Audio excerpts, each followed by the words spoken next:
So let's kick off with some of the basic Photoshop shortcuts that we might want to kind of work with, and don't forget we're working here on the Mac today.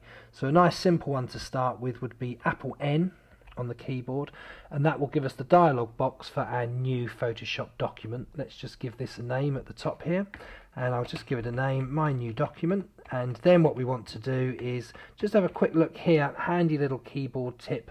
When we're setting up the new document, using the tab key, we can tab through to set the document up. Once we're happy with that, we can click on OK, but also if we hit the enter key, that will basically start the new document for us. Okay, now what we can do is we can use Apple S to save it, and if we want to change where we save it and the name of it, we can use Apple Shift and S, and that will basically give us the save as options where we can redirect where we want it to go. Again, if I hit the enter key, it will basically apply that.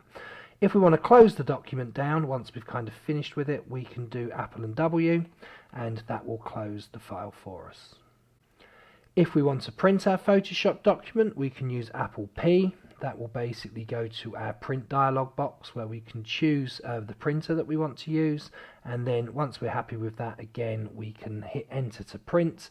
I'm going to cancel that because I don't want to print out from this particular point.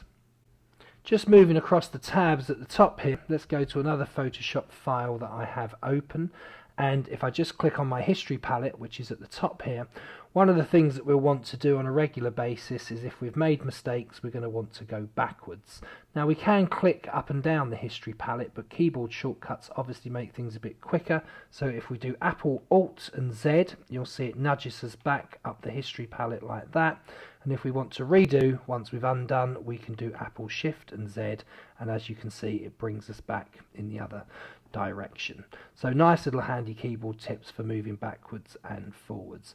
Just to finish off on the basic keyboard selections, one thing that I would kind of use quite a lot is if we do Apple Alt and I, you'll notice that it brings up the image size dialog box, which is at the top here like that. Probably always one of my first ports of call when working with images, because we want to see how big the images are in relation to where they're going to end up, i.e. what is their destination size need to be. Again here, if we want to close this, once I'm happy, I can click OK, hit the enter key, and that will close that one down. So some nice handy little basic shortcuts which we would want to use on a regular basis in Photoshop, just to help us move around a little bit more quickly and slightly more efficiently.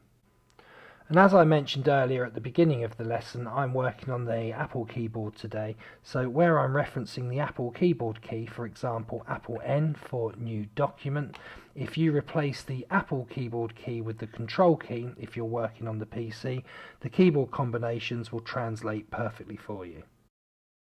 For more information on our Photoshop courses, both online and classroom, you can click on this link and visit our website.